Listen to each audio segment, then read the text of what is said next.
দীর্ঘদিনের অমীমাংসিত রোহিঙ্গা সংকটকে একটি তাজা আইটেম বোমা হিসেবে অভিহিত করেছেন প্রধান উপদেষ্টা অধ্যাপক ডক্টর মোহাম্মদ ইউনূস।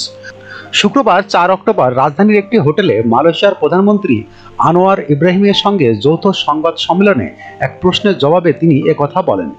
আন্তর্জাতিক সম্প্রদায়কে সতর্ক করে ডক্টর ইউনূস বলেন, পুরো বিশ্বের জন্য উদ্বেগের বিষয় হলো এই তাজা আইটেম বোমা। এটি যে কোনো সময় বিস্ফোরিত হতে পারে।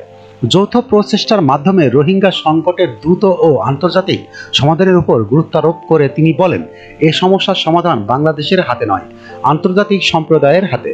প্রধান উপদেষ্টা বলেন, আমরা বিষয়টি উত্থাপন করতে থাকব। মালয়েশিয়া আমাদের সহযোগিতা করবে।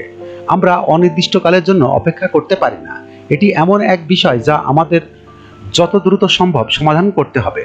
তিনি বলেন, মালয়েশিয়ার প্রধানমন্ত্রীর সঙ্গে রোহিঙ্গা ইস্যু নিয়ে আলোচনা হয়েছে। এটি মালয়েশিয়ার জন্য একটি সমস্যা।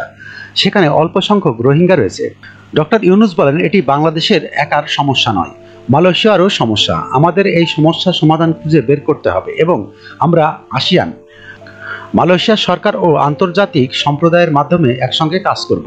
রোহিঙ্গা সংকটের দুটি দিক তুলে ধরে তিনি আরও বলেন, গত 7 বছরে রোহিঙ্গা ক্যাম্পে বছরে গড়ে 32,000 শিশু জন্মগ্রহণ করেছে।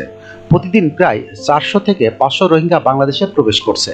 প্রধান উপদেষ্টা বলেন, কক্সবাজারে অবস্থিত আশ্রয় শিবিরগুলোতে রোহিঙ্গা তরুণদের একটি পুরো নতুন প্রজন্ম গড়ে উঠেছে। এটি ক্ষুব্ধ তরুণদের একটি প্রজন্ম, তাদের কোনো ভবিষ্যৎ নেই।